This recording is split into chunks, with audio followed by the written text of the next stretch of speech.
लेकिन अक्टूबर, नवंबर, दिसंबर यहाँ पे इतना पैसा खर्चा जाता है, इतना पैसा खर्चा जाता है, क्योंकि जो यहाँ के हैं गोरे गोरे और इवन इंडियंस या फिर जो एशियन कम्युनिटी के बंदे हैं, वो जब न्यू ईयर का और जो दिवाली का जो सारा पीरियड आएगा ना, दोस्तों अगर आप सामने फेस टू फेस जाके उस बंदे से मिल लो जिसने आपको रिक्रूट करना है, तो आपने जो है ना इनके एआई सिस्टम लगाते हैं ना, जिसके अंदर ये रेज्यूमे के अंदर जो कीवर्ड्स होते हैं उसको click click click click click, अगर ये मैच हुए 75% तो ही वो रेज्यूमे एचआर के पास जाता है, वरना वो बीच से हटा देते हैं उसको। तो आपको क्या करना है, आपने सब कुछ ही हटा दिया बीच से, आप सीधा जाके एचआर से मिल रहे हो, आप अपना रेज्यूमे लेके जाओ, उनको अपना रेज्यूमे पकड़ाओ कि ये मैं रेज्यूमे है मेरा, ये मैं हूँ और मैं। हेलो एवरीबॉडी, स्वागत है आपका इस चैनल पे। मैं हूं आपका कनाडियन दोस्त अंकित, और इस वीडियो में हम बात करेंगे पार्ट टाइम जॉब की। इस वक्त जो सिचुएशन चल रही है कनाडा में, उसके बारे में। बहुत सारी वीडियोस आपने देखी होंगी यूट्यूब पे। ज़्यादातर लोग ना क्लिक बेट लगा देते हैं, अरे कमाल हो गया, अरे ये हो गया। लेकिन इस वीडियो में आपको सही बताऊंगा असली सिचुएशन क्या चल रही है इस वक्त, और अगर आप अभी कनाडा में हो या कनाडा आ रहे हो तो किस तरीके से आप कुछ ऐसे तरीके अपना सकते हो जिसमें आपको जॉब मिल जाए। लेकिन सबसे पहले बात करेंगे इस टाइम लेटेस्ट सिचुएशन क्या चल रही है। देखो दोस्त, ऐसा है कि रिसेशन जो है ना, जो माइल्ड रिसेशन जो थोड़ी मंदी है यहाँ पे, वो यहाँ पे हिट की हुई है। कुछ ये भी होता है कि भाई ऐसा होता है कि जैसे आप जब सर्दी के जोन में होते हैं ना, जो सर्दी के पीरियड में होते हैं कनाडा में, तो सर्दी में थोड़े से बिजनेसेस ना मंदे पड़ जाते हैं यहाँ पे।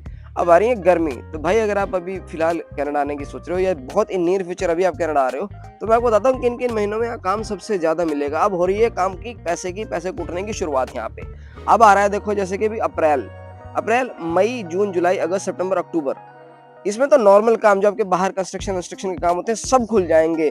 लैंडस्केपिंग के, कंस्ट्रक्शन के, नॉर्मल जो भी काम है ना, सब कुछ खुल जाता है। फैक्ट्रियों के काम डबल हो जाते हैं, क्योंकि गर्मियों में ही कोशिश करते हैं कि ज़्यादा से ज़्यादा काम कर लिया जाए। क्योंकि सर्दी में, मैं पूरे कनाडा की बात कर रहा हूँ, ये सिर्फ और सिर्फ वैंकूवर या टोरंटो जोन की बात नहीं है, क्योंकि सारा जो इसमें क्या है ना, बहुत बच्चे हैं वो अलग अलग जगह पे भी आना चाहते हैं, तो उनको भी ये वीडियो देखनी फ़ायदा देनी चाहिए। गर्मियों में काम खुलेंगे, गर्मियों में काम खुलने में आपको फिलहाल जो सिचुएशन है वो ये है, वही माइल्ड रिसेशन होने की वजह से काम कम थे। लेकिन जो बच्चे अभी आए हैं या आ रहे हैं, उनको क्या करना है इसमें कि यार जाके ना, आप देखो सबसे जरूरी होता है यहाँ पे, अगर आप जब तक खुद एफर्ट नहीं डालोगे, अगर आपको कोई नहीं जानता, जैसे मैं आया था यहाँ पे तो मुझे कोई भी नहीं जानता था, मतलब रेफरेंस तो छोड़ो, हमें तो घर भी फेसबुक मार्केट प्लेस पे ऐसे एक पत्थर फेंक दिया था, वो पत्थर फेंका जाके सही जगह लग गया। वो बच्चे बेचारे अच्छे थे, उन्होंने मुझे बुला लिया, मैं रह लिया उनके पास, पैसे वैसे जो हमारे देते रहे हम, उसके बाद जो है सेट हो गया मामला। मतलब लेकिन कैसे भाई, क्योंकि मैंने एफर्ट किया। अगर आप एफर्ट करोगे तो सब कुछ हो जाता है। मैं उन बच्चों के बारे में ज़्यादा जोर दे रहा हूँ इसके ऊपर जिनके पास रेफरेंस नहीं है या जिन्हें यहाँ पे कोई जानता नहीं है। तो भाई करोगे क्या, सबसे पहले देखना, अभी देखो गर्मियाँ आ गई हैं, टाइम बिजनेस खुल गए हैं। ये मैंने आपको अक्टूबर तक का महीना बता दिया जिसमें कि आपके आउटडोर के काम चलेंगे। लेकिन अक्टूबर, नवंबर, दिसंबर यहाँ पे इतना पैसा खर्चा जाता है, क्योंकि जो यहाँ के हैं गोरे और इवन इंडियंस या फिर जो एशियन कम्युनिटी के बंदे हैं, वो जब न्यू ईयर का और जो दिवाली का जो सारा पीरियड आएगा ना, जो हमारे फेस्टिवल्स आते हैं हर एक धर्म के, वो इस अक्टूबर से लेके दिसंबर के ब्रैकेट में आते हैं। तो आप देख लो भी कितने पैसे यहाँ पे खर्च होंगे और कितना यहाँ पे बिजनेस जनरेट होगा। तो अब आपको आते ही क्या करना है, आपको अपना जो रिज्यूमे लेके ना, वो जाना है भाई डोर टू डोर। सबसे अच्छी तकनीक, सबसे पुरानी और बेस्ट तकनीक यही है। Even after doing higher education also, अगर आप सामने फेस टू फेस जाके उस बंदे से मिल लो जिसने आपको रिक्रूट करना है, तो आपने जो है ना इनके एआई सिस्टम लगाते हैं ना, जिसके अंदर ये रेज्यूमे के अंदर जो कीवर्ड्स होते हैं उसको click click click click click, अगर ये मैच हुए 75% तो ही वो रेज्यूमे एचआर के पास जाता है, वरना वो बीच से हटा देते हैं उसको। तो आपको क्या करना है, आपने सब कुछ ही हटा दिया बीच से, आप सीधा जाके एचआर से मिल रहे हो, आप अपना रेज्यूमे लेके जाओ, उनको अपना रेज्यूमे पकड़ाओ कि ये मैं रेज्यूमे है मेरा, ये मैं हूँ और मैं फुल टाइम काम कर सकता हूँ या कर सकती हूँ अभी जो मेरे समर ब्रेक आ रहे हैं। लेकिन अगर आपके पास समर ब्रेक्स नहीं है और 20 आवर्स का जो पीरियड है आपका, तो भी आप उनको बोल सकते हो मैं यहाँ पे काम करना चाहता हूँ या चाहती हूँ। आपको पता है, हर एक दुकान पे जाओ, हर एक चीज़ पे, हर एक जगह पे जाओ, वहाँ जाके रिज्यूमे देके आओ। क्योंकि ऐसा होता है ना, यहाँ पे वॉलेटाइल टाइप का काम होता है। मान लो कि मैं किसी दुकान पे काम करता हूँ और उस दुकान पे ना 5 लोग हो रहे हैं या 10 लोग हो रहे हैं, तो ऐसा होता है कि जाते रहते हैं, आते रहते हैं, जाते रहते हैं, आते रहते हैं। तो ये एक ट्रेन है, लोग चढ़ते हैं, उतर जाते हैं, चढ़ते उतर जाते हैं। तो आपको क्या करने का, आपको स्मार्ट बनने का, आपको वो यात्री बनने का जो हर एक ट्रेन में जाके अपनी रिजर्वेशन डाल के आ गया कि जैसे ही सीट खत्म हुई, खाली हुई, अपन जो है उसके अंदर कूद जाएंगे, उस रेल के अंदर। तो ये आपको जाके ढूंढना है, देना है, करना है। जो रही बात, आपको सक्सेस रेट मिलेगा इसमें, बिल्कुल मिलता है। ज़्यादा से ज़्यादा क्या नुकसान होगा, मान लो क्या नुकसान होगा, अपना जो है रेज्यूमे का ही खर्चा है ना, रेज्यूमे का खर्चा है। अगर उनको ज़रूरत है वो रख लेंगे, अगर ज़रूरत नहीं है तो फाड़ के फेंक दो भैया, कोई बात नहीं। तो आपको ये काम ज़रूर करना है ताकि आपको ना जॉब मिल जाए, और मिलती है इसमें। दूसरा होता है कि इसमें आपको ना आने के बाद अपनी स्किल्स के ऊपर काम करना है, क्योंकि देखो मंदी अभी है, मंदी हो सकता है आगे और बढ़ जाए।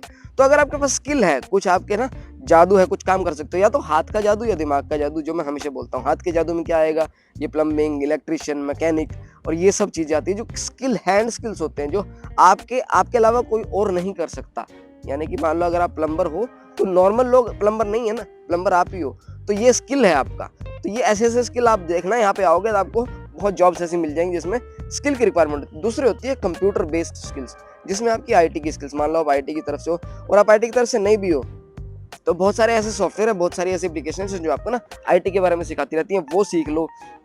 माइक्रोसॉफ्ट वर्ड को पूरी तरह सीख लो, जो माइक्रोसॉफ्ट ऑफिस होता है वो पूरा सीख लो, क्योंकि ऐसा होता है ना कि फिर आपको जॉब लेने में आसानी हो जाती है। अगर आपको अकाउंटिंग वगैरह करनी है या बुक कीपिंग करनी है और आपको माइक्रोसॉफ्ट एक्सेल वगैरह आती है, तो आपके लिए अच्छा ही है ना।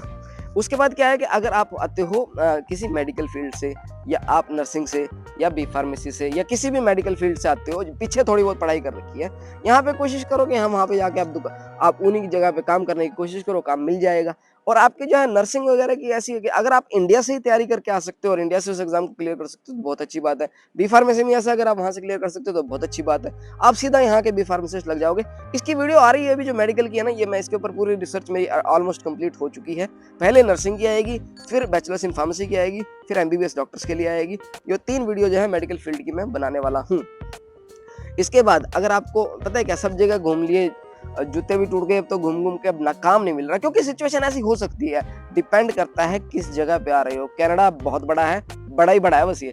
तो यहाँ पे आप किधर आके आप मतलब किधर अटके हो जाके, तो वहां पे डिपेंड करता है। मान लो आप किसी छोटे शहर में, किचनर हो गया या फिर विंडसर हो गया, तो जो छोटे शहर होते हैं, मैं किचन विंडसर के तो वैसे मैं नाम ले दिया आपको, मान लो सूसेंट मैरी हो गया, तो इनमें अगर आप जाके गए हो तो वहाँ पे ना छोटे शहर होते हैं, वहाँ पे लिमिटेड रिसोर्सेज हैं। अल्बर्टा के कुछ प्रोविंसेस हैं, अल्बर्टा के कुछ स्टेट्स हैं जहाँ पे ना छोटे हैं वो, तो उसमें आपको क्या, अगर आप वहाँ कहीं आए हो, पहली बात तो आपको एक तो आप लोगों को जान तो जाओगे जल्दी वहाँ पे, लेकिन ये होता है कि जब वहाँ पे जितने लोग हैं तो काम उसी के हिसाब से क्रिएट होता है। इसमें आपको ये है कि आपको स्मार्ट, वही है यार, स्मार्टनेस दिखानी पड़ेगी, घूमना पड़ेगा, इधर उधर लोगों से बातें करनी पड़ेगी। अगर आप इंट्रोवर्ट हैं, आपके नेचर ऐसा है कि आप ज़्यादा लोगों से बात नहीं कर पाते, तो वो आपको थोड़ा सा बदलना पड़ेगा यहाँ पे, क्योंकि चिट चैटिंग और भैया कैसे हो और बहन जी कैसे हो और दीदी कैसे हो, ये सब बातें अगर आप कर नहीं सकते तो आपको सीखनी पड़ेंगी। करो तो फिर आपको फ़ायदा अच्छा मिलेगा इस चीज़ से। इसके बाद ना अगर ये कुछ भी नहीं काम किया, चलो मान लिया भैया हमने सब कुछ करके देख लिया, अंकित भाई की हमने वीडियो देखी थी, उसने कह दिया था रिज्यूमे दे आओ, रिज्यूमे दे आए, ये तो किसी ने कुछ हमें बुलाया नहीं, कुछ नहीं, कोई बात नहीं यार, मत बुलाने दो। अब हम आपको बताते हैं आगे क्या करना है, भूखा तो रहोगे नहीं, ठीक है। इसमें आपको करना क्या है, आपको अपना ऊबर ईट्स या फिर स्किप द डिश, इसका डिस्क्रिप्शन में मैंने लिंक दे दिया है डाउनलोडिंग का।